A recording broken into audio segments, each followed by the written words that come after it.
தெலுங்கானாவில் SBI வங்கியின் லாக்கரை உடைத்து 15 கோடி ரூபாய் மதிப்பிலான 19 கிலோ தங்க நகைகள் கொள்ளையடிக்கப்பட்ட சம்பவத்தால் வாடிக்கையாளர்கள் அதிர்ச்சி அடைந்துள்ளனர்.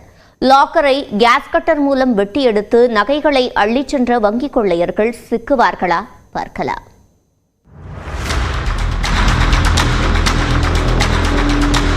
தெலுங்கானா மாநிலம் வாராங்கல் அருகே ராயபர்த்தி பகுதியில் ஸ்டேட் பேங்க் ஆஃப் இந்தியா கிளை உள்ளது. இந்த வங்கி கிளையில் வாடிக்கையாளர்கள் அடகு வைத்த தங்க நகைகள் உள்ளிட்ட ஆபரணங்களை பாதுகாத்து வைக்க 3 லாக்கர்கள் உள்ளன. செவ்வாய்க்கிழமையன்று இந்த வங்கியின் ஜன்னல் உடைக்கப்பட்டிருப்பதாக தகவல் கிடைத்துள்ளது. இதையடுத்து போலீசார் மற்றும் வங்கி அதிகாரிகள் அங்கு சென்று பார்த்தபோது அதிர்ச்சி காத்திருந்தது. இரவில் ஆள் நடமாட்டம் இல்லாத நேரத்தில் கேஸ் கட்டர் மூலம் வங்கியின் ஜன்னலை வெட்டி எடுத்து கொள்ளையர்கள் உள்ளே புகுந்துள்ளனர். முதலில் அபாயமணி மற்றும் CCTV கேமரா ஆகியவற்றின் இணைப்புகளை துண்டித்துள்ளனர். பின்னர் அங்கிருந்த ஒரு லாக்கரை கேஸ் கட்டரால் வெட்டி திறந்துள்ளனர். அதில் வைக்கப்பட்டிருந்த 497 வாடிக்கையாளர்களின் நகைகளை கொள்ளையடித்தது தெரிய வந்தது.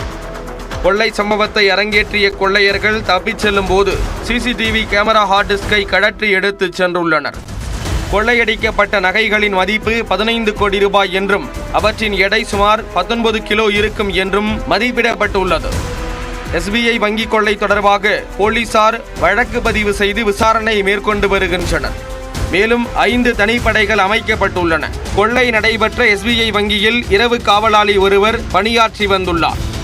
அவர் திடீரென வேலையை விட்டு நின்ற பின் வேறு காவலாளியை வங்கி நிர்வாகம் வேலையில் அமர்த்தாமல் இருந்துள்ளது. இரவு நேரத்தில் வங்கியில் காவலாளி இல்லாததை அறிந்து கொண்டு கொள்ளையர்கள் தங்களது கைவரிசையை காட்டியுள்ளனர். கடந்த செப்டம்பர் மாதம் கேரள மாநிலம் திருச்சூரில் காவலாளி இல்லாத 3 SBI ATM மையங்களில் அடுத்தடுத்து கொள்ளை சம்பவம் அரங்கேறியது. இதில் ஈடுபட்ட மேவாட் கொள்ளையர்கள் தப்பிச் சென்ற போது நாமக்கல்லில் வைத்து தமிழ்நாடு போலீசார் தட்டி தூக்கினர். இந்த நிலையில் மேவாட் கொள்ளையர்கள் போன்று தெலுங்கானாவில் கேஸ் கட்டர் மூலம் வங்கி லாக்கரை உடைத்து 19 கிலோ தங்க நகைகள் கொள்ளையடிக்கப்பட்ட சம்பவம் அதிர்ச்சியை ஏற்படுத்தியுள்ளது.